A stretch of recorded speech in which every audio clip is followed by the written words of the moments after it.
Okay, this is also a brief discussion on Indian literature. So let's try first to study its overview before we move on to its detailed discussion. So again, there are writings on my document because this is just a scan document from a certain co-teacher, and I think it's very reliable. It's a credible source. That's why I got this one and chose to record or discuss using this document. So the Indian literature is, in terms of its characteristics, we meet at one point because this is orally transmitted. They also started orally. They transferred from or using mouth to mouth transfer. Next is the earliest works were composed of literature recited. And Indian literature is either about religion or networking of familiar stories.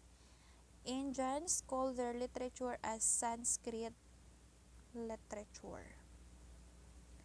Next, the most important epics. We have the Mahabharata, which deals with the reincarnation of Vishnu in person of Krishna. These reincarnation of Vishnu are called avatars or descending from God. Vishnu is supposed to have 10 avatars. Next, it also tells the story of civil war that might have taken place in the early years of Aryan occupation of India. We also have the Ramayana.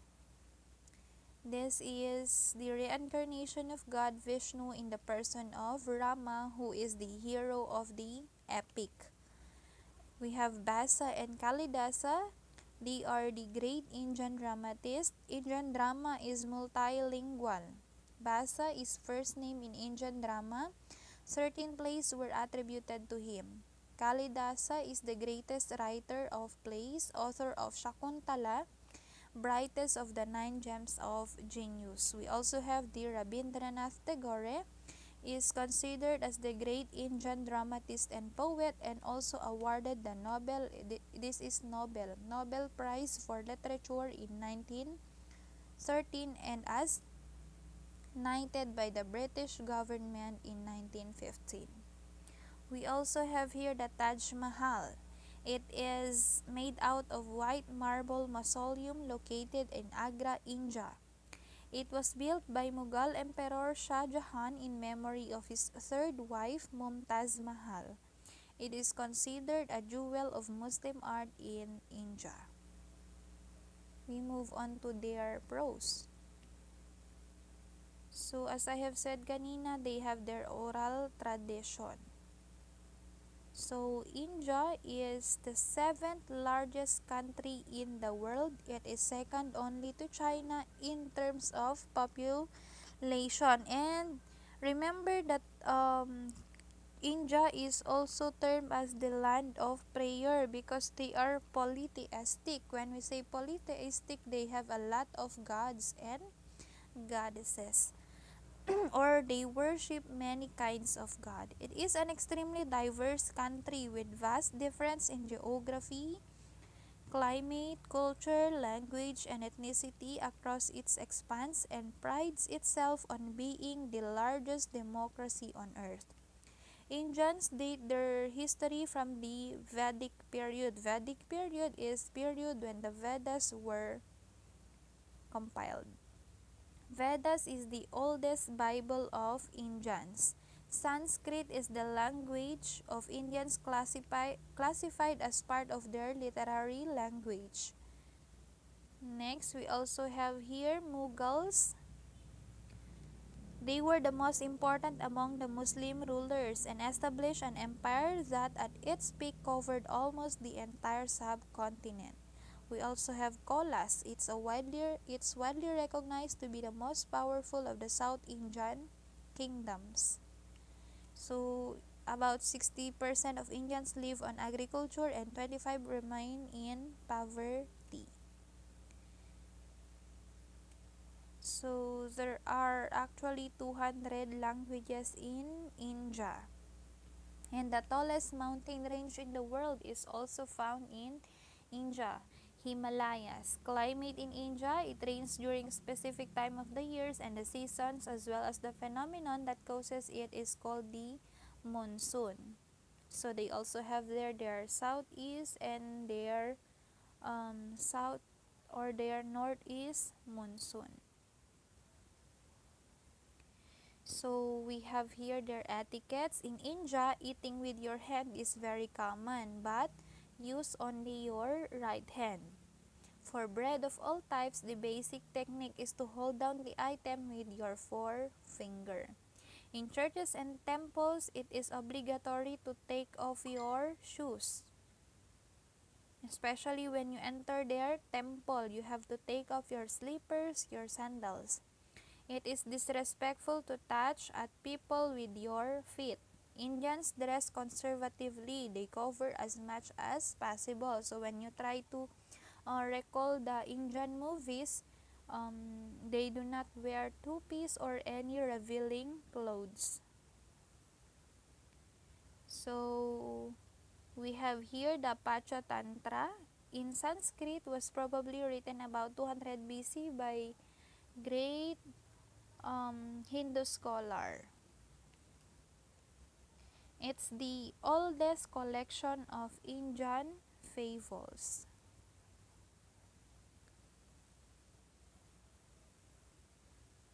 Let us move on to its detailed document.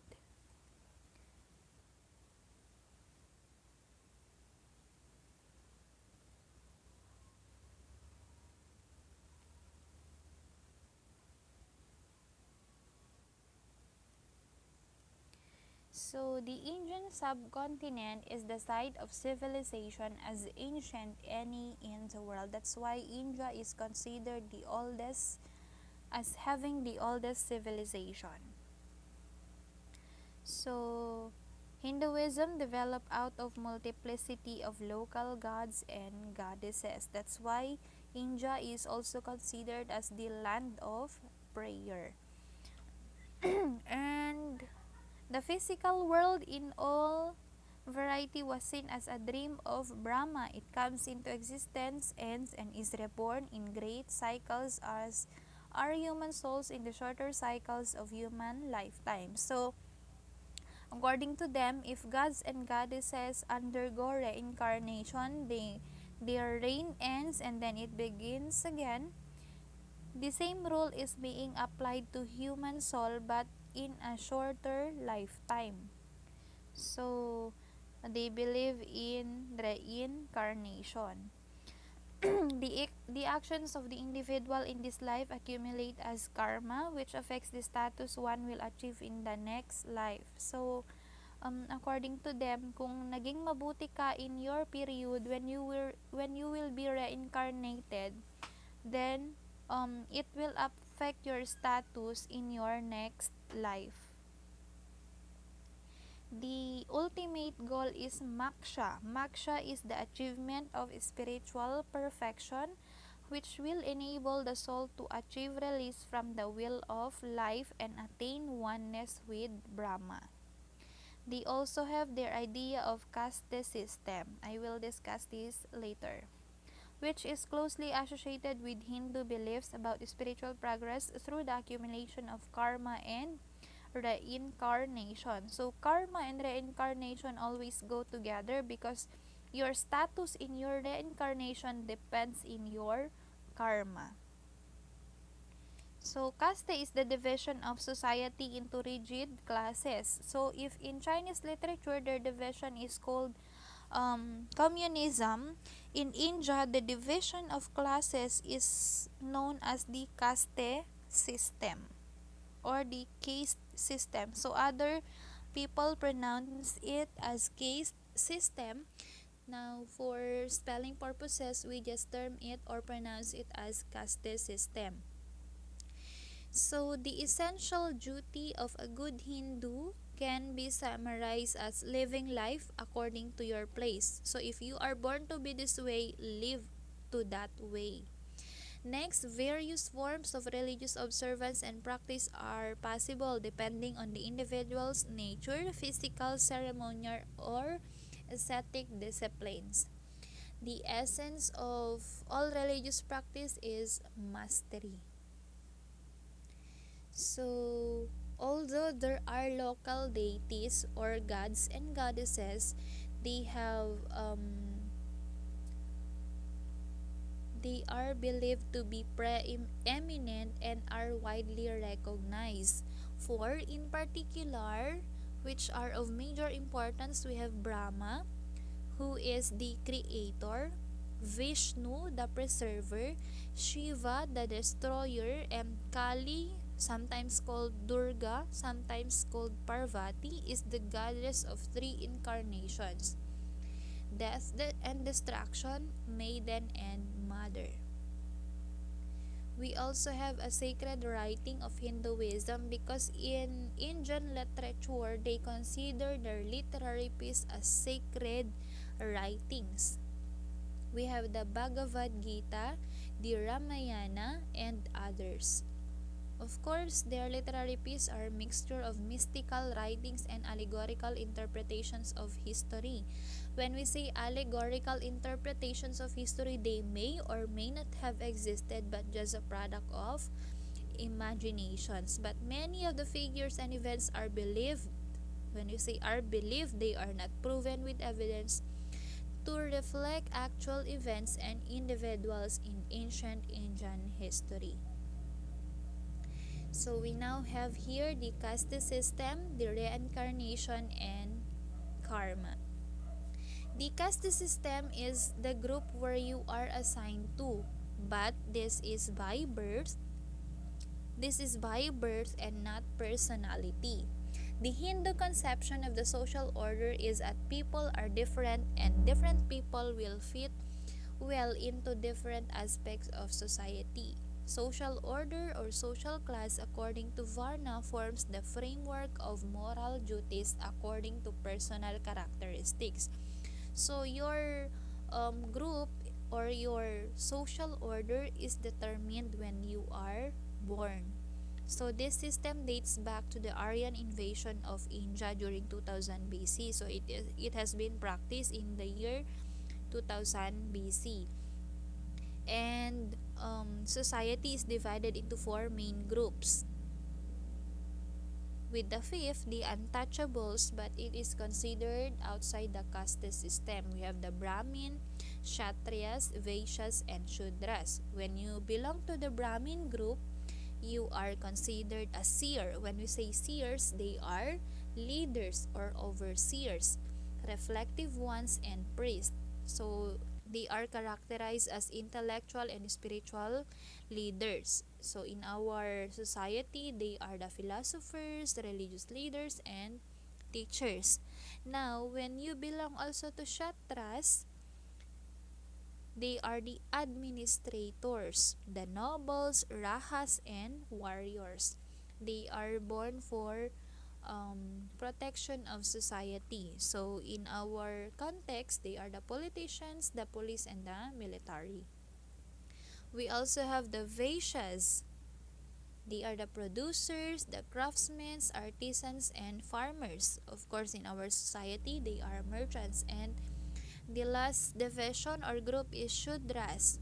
They are the unskilled laborers or laboring class, the followers or the maintenance people. Now, what is the advantage of having caste system?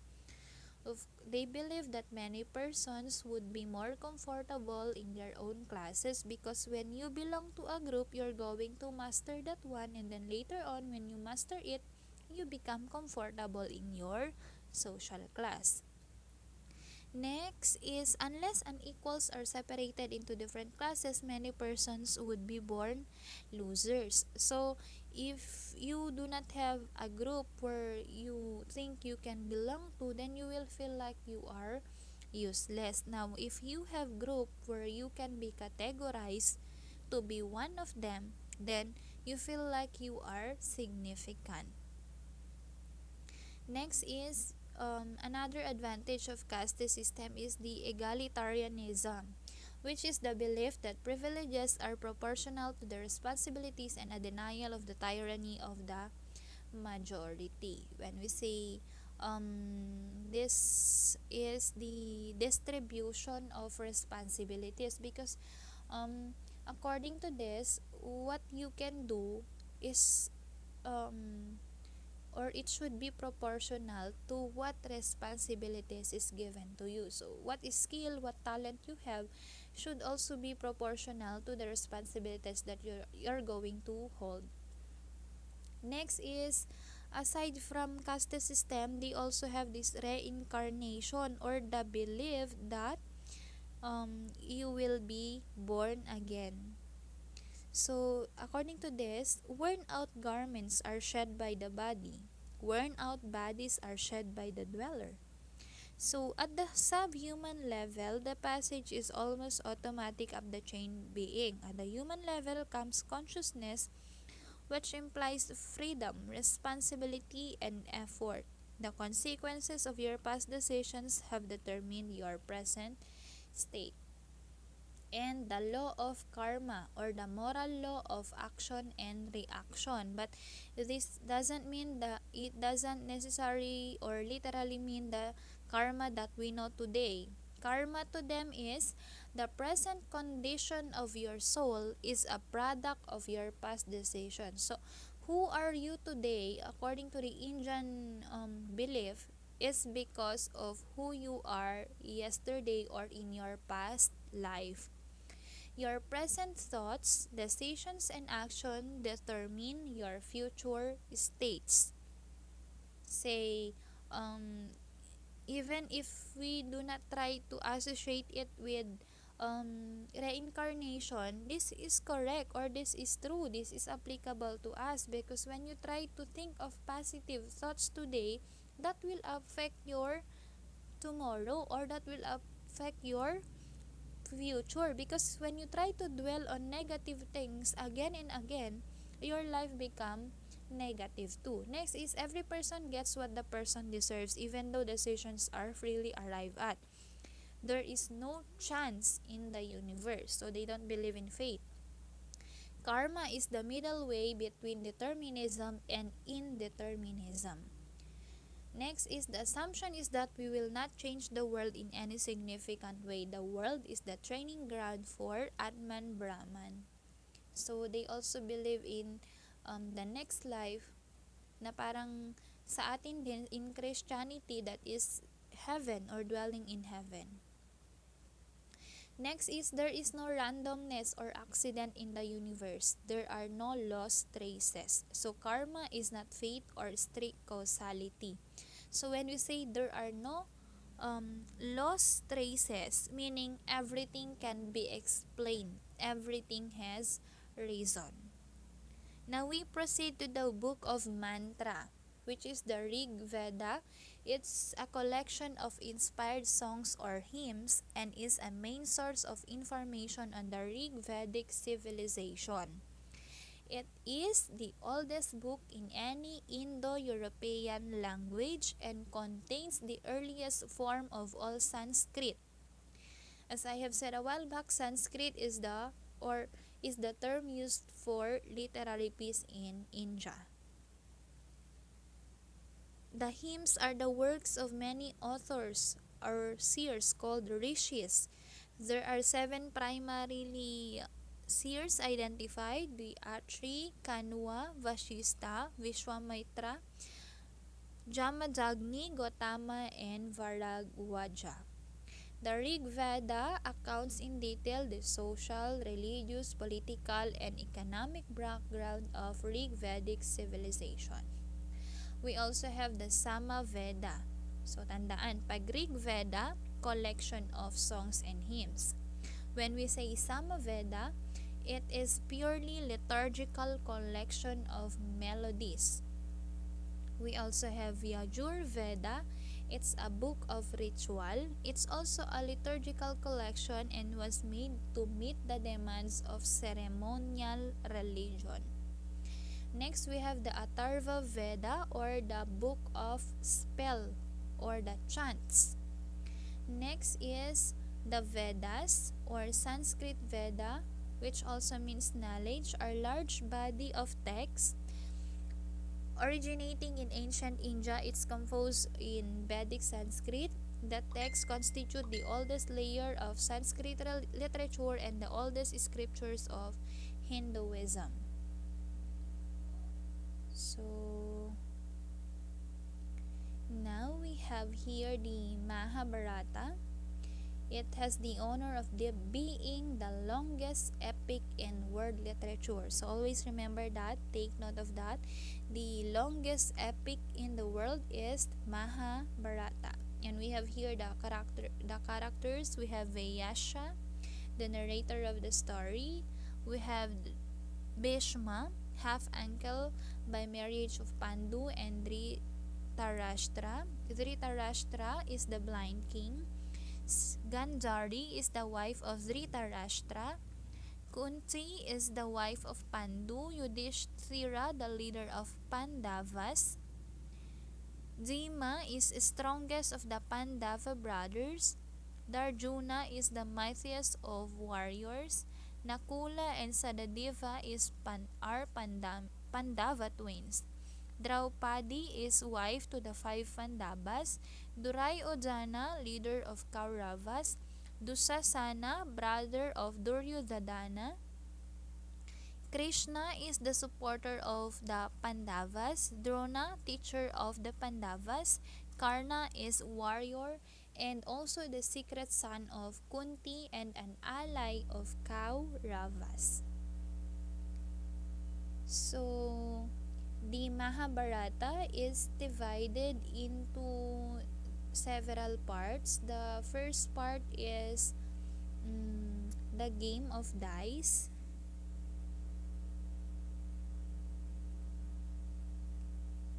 And then years later, there grew a rivalry between Pandavas and Kauravas. And then after that, we have the dice game and the humiliation of Draupadi. This is very long, but I'm going to send you the summary. I'm going to send you the document for your reference, because this is a very important part, or this is also included in your board examination competencies. We have the part 2, which is the exile.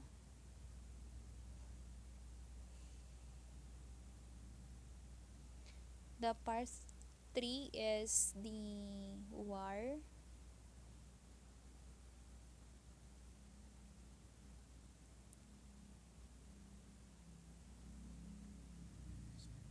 This is surely very long.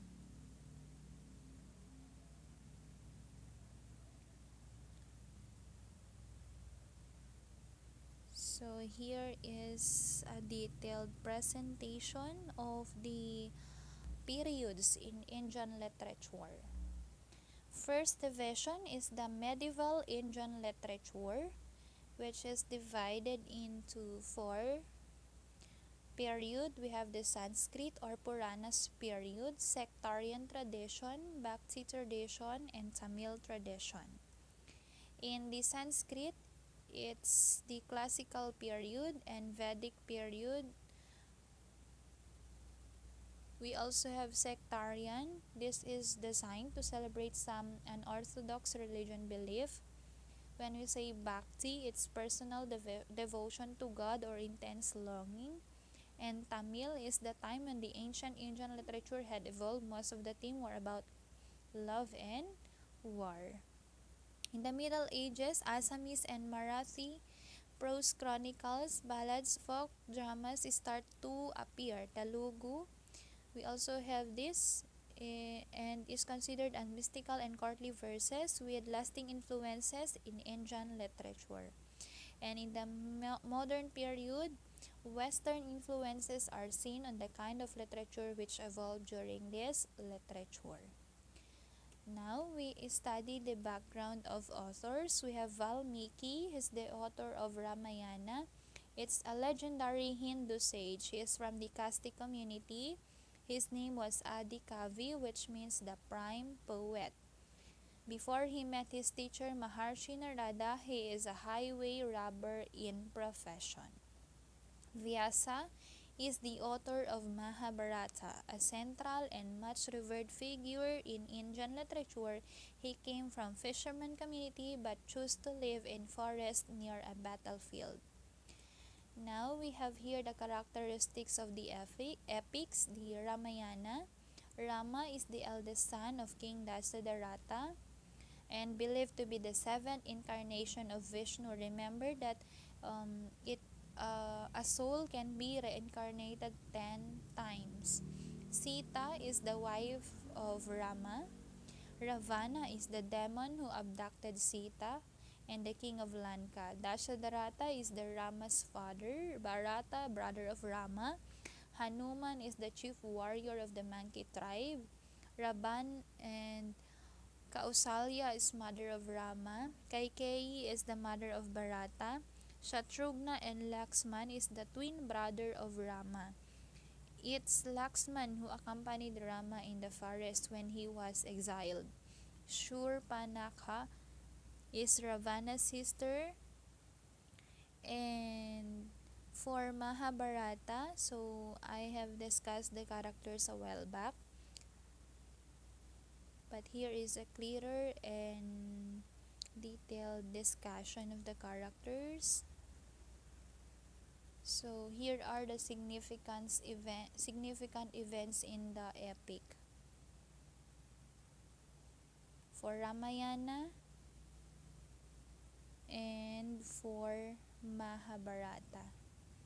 So the main theme in Mahabharata and Ramayana is good always triumphs over evil.